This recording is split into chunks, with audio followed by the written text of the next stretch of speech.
friends, welcome to Deepasdiy. Pizza அப்படிங்கிற ஒரு recipe ரெஸ்டாரண்ட்டில் தான் செய்வாங்க. நம்மளால் ரெஸ்டாரண்ட்டில் தான் போய் சாப்பிட முடியும் அப்படின்னு யோசிச்சிருப்போம். ஆனால் அதெல்லாம் இல்லைங்க. அதை விட ஹெல்த்தியாக டேஸ்டியாக நம்மளால் வீட்லேயே செய்ய முடியும். நீங்கள் இப்போ தான் நம்ம சேனலுக்கு ஃபஸ்ட் டைம் வரீங்கன்னா மறக்காமல் சப்ஸ்கிரைப் பட்டனை கிளிக் பண்ணிக்கோங்க. அப்போ தான் நான் போடுற ஒவ்வொரு வீடியோவும் உங்களை வந்து சேரும். வாங்க ஸ்டார்ட் பண்ணிடலாம். ஒரு கிளாஸ் வெதுவெதுப்பான தண்ணி எடுத்துக்கோங்க. அதாவது நீங்கள் விரல் வச்சு பார்த்தா உங்களுக்கு பொறுத்துக்கிற அளவுக்கு சூடு இருக்கணும். ரொம்ப சூடான தண்ணியில் ஈஸ்ட் சேர்த்துனிங்கன்னா ஈஸ்ட் வந்து ஆக்டிவேட் ஆகாது.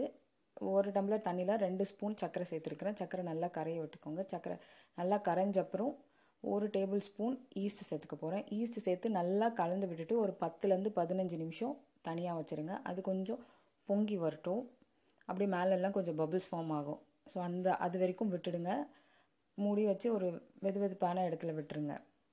நம்ம இன்றைக்கி கோதுமை மாவில் தான் பிஸா செய்ய போகிறோம். அதனால் நான் இன்றைக்கி 2 கப் கோதுமை மாவு எடுத்துருக்கிறேன். மைதா மாவில் தான் செய்யணுமா என்ன, கோதுமை மாவில் ட்ரை பண்ணலாம். ஏன்னா ஹெல்த்தியாக இருக்கும் குழந்தைங்க சாப்பிட்றது. ஸோ கோதுமை மாவில் வந்து 1 டேபிள் ஸ்பூன் அளவு உப்பு சேர்த்துருக்குறேன்.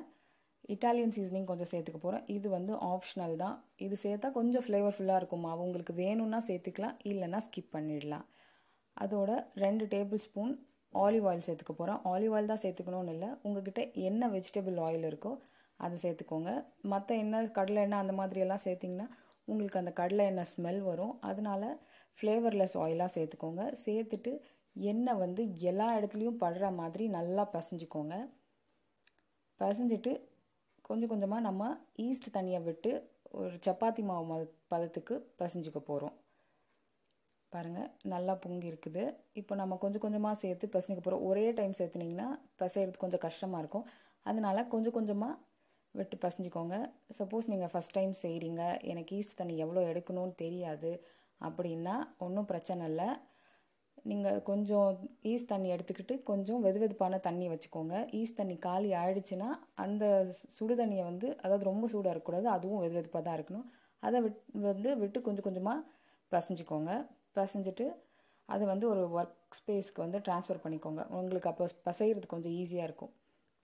பாருங்கள், இந்த மாதிரி பசைஞ்சிக்கோங்க. நீங்கள் இப்படி பசையும் போது என்ன ஆகும், நம்ம கோதுமை மாவில் வந்து க்ளூட்டன் ஃபார்ம் ஆக ஆரம்பிக்கும். அப்போ உங்களுக்கு அந்த மைதா மாவுகளை கிடைக்கிற மாதிரியே அந்த ஸ்ட்ரெச்சினஸ் கிடைக்கும். அதனால தான் இப்படி பசைஞ்சிக்க போகிறோம். ஒரு 10லேருந்து 15 நிமிஷம் பசைஞ்சிக்கணும். கை கொஞ்சம் வலிக்க தான் செய்யும், பரவாயில்ல. வீட்லேயே ஹெல்த்தியாக பிஸா சாப்பிட்ணுன்னா அதில் ஒன்றும் பிரச்சனை இருக்காதுன்னு நினைக்கிறேன். நல்லா பசைஞ்சிக்கோங்க. இழுத்து இழுத்து பசைஞ்சிக்கோங்க. ஸோ அப்போ தான் வந்து உங்களுக்கு க்ளூட்டன் ஃபார்ம் ஆகும். பாருங்கள், இந்த மாதிரி நான் எப்படி பசைகிறேன்னு பாருங்கள்.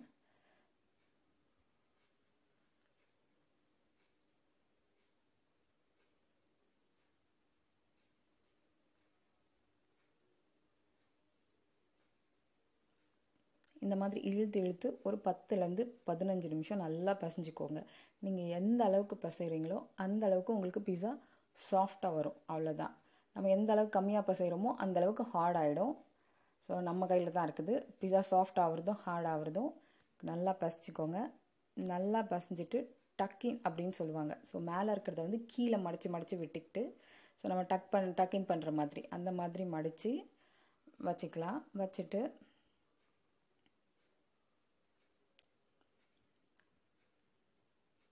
பாருங்கள், டக்கின் பண்ணி வச்சாச்சு. அதில் கொஞ்சம் எண்ணெய் சேர்த்துக்க போகிறோம். மேலே ட்ரை ஆகாமல் இருக்கிறதுக்காக கொஞ்சம் அதே ஆலிவ் ஆயில் சேர்த்துக்கிறேன். சேர்த்து எல்லா இடத்துலையும் நல்லா ஸ்ப்ரெட் பண்ணிவிட்டு கவர் பண்ணி வச்சிடலாம்.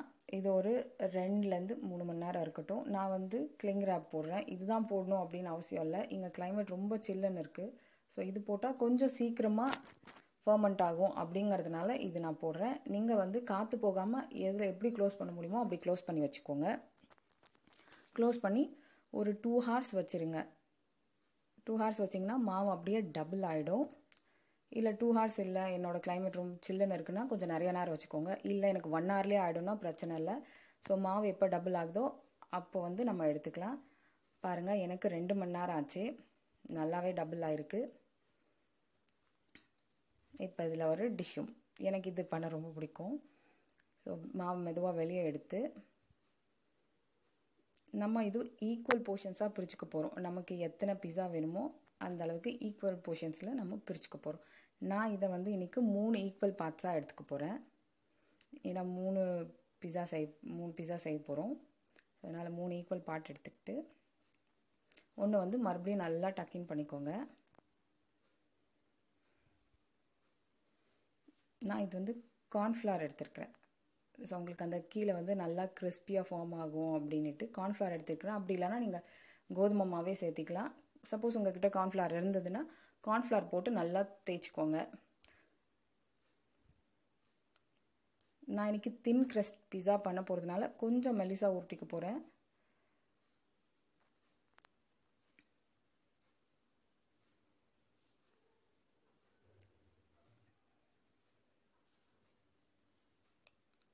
பாருங்கள், நல்லா மெலிசாக உருட்டியாச்சு.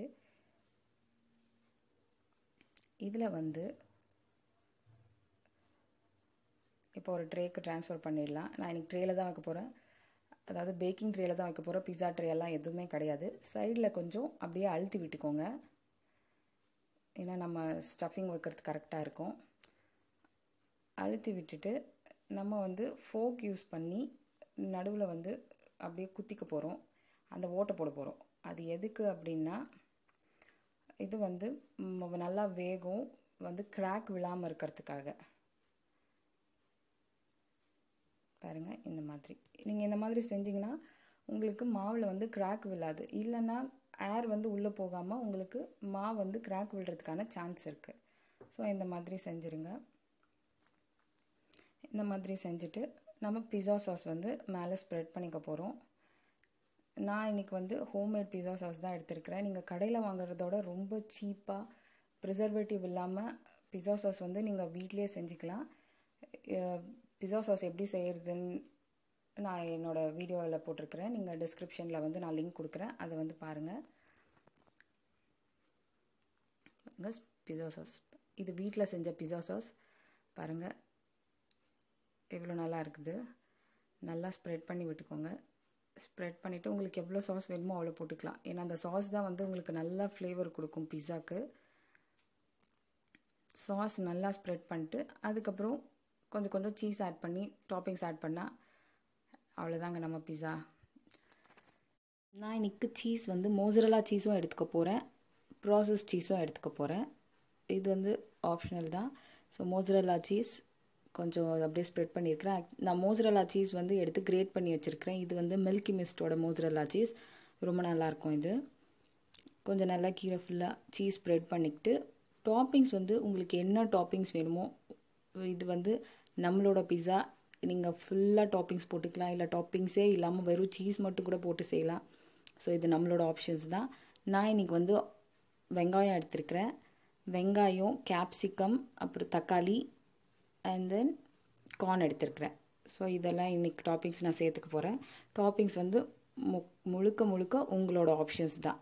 உங்களுக்கு எப்படி சாப்பிடணும், என்ன சாப்பிடணும் அப்படின்னு தோணுதோ அதுக்கேற்ற மாதிரி நீங்கள் வந்து டாப்பிங்ஸ் ஆட் பண்ணிக்கலாம். டாப்பிங்ஸ் ஆட் பண்ணிவிட்டு மேலே வந்து நான் ஒரு ஸ்லைஸ் வந்து ப்ராசஸ் சீஸ் சேர்த்துக்க போகிறேன். குழந்தைங்க சாப்பிட்றதுனால அது இன்னும் கொஞ்சம் நல்லாயிருக்கும், அதனால் சேர்த்துக்க போகிறேன். பெரியவங்க சாப்பிட்றீங்க, இல்லை எனக்கு அது வேண்டாம் அப்படின்னா நீங்கள் அதை ஸ்கிப் பண்ணிடலாம். பாருங்கள் எவ்வளோ கலர்ஃபுல்லாக இருக்குது, பார்க்கும்போதே சாப்பிட்ணுன்னு தோணுதில்ல. இது வந்து பாயில்டு கார்ன். நான் வந்து ஒரு 50% குக் பண்ணி வச்சுருக்கிறேன் இந்த கார்னை. ஸோ அதையும் சேர்த்துக்கலாம்.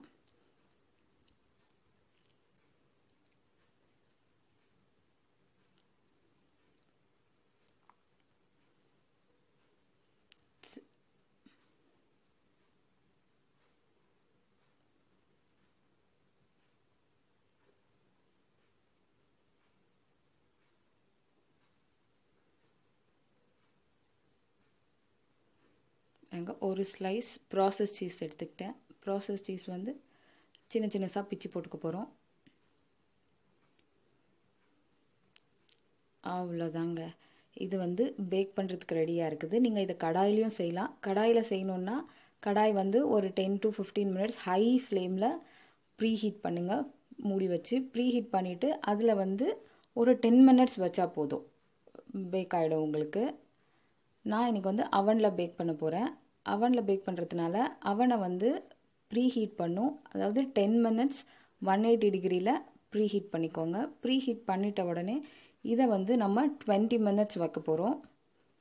அதே 180 டிகிரியில் பேக் மோடில். அப்புறம் நான் மறந்துட்டேன், சைடில் வந்து நீங்கள் ஆயில் ப்ரஷ் பண்ணிக்கோங்க. ஆயில் ப்ரஷ் பண்ணிக்கிட்டிங்கன்னா அது வந்து கொஞ்சம் நல்லா க்ரஸ்ட்டு இருக்கும், உங்களுக்கு சைடில் க்ரஸ்ட் ஃபார்ம் ஆகும். சாரி, அதை சொல்ல மறந்துட்டேன். அதனால சைடில் வந்து ஆயில் வந்து ப்ரஷ் பண்ணிக்கோங்க. பாருங்கள், அவனில் வச்சிட்ருக்கேன், பேக் ஆகிட்டு இருக்குது. ஸோ ஒரு 20 minutes ஆகும் உங்களுக்கு இது பேக் ஆகிறதுக்கு. 20 minutesக்கு அப்புறம் நம்ம பீஸா பாருங்கள்,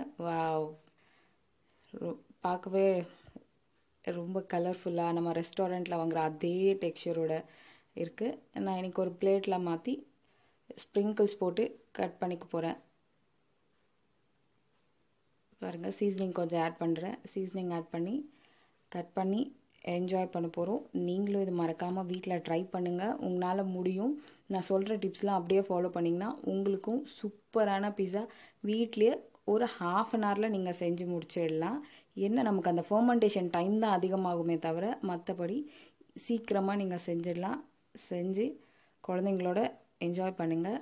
இந்த வீடியோ எப்படி இருந்ததுன்னு எனக்கு கமெண்ட்டில் சொல்லுங்கள். இந்த வீடியோ பிடிச்சிருந்ததுன்னா லைக் பண்ணுங்கள், உங்கள் ஃப்ரெண்ட்ஸோட ஷேர் பண்ணுங்கள்.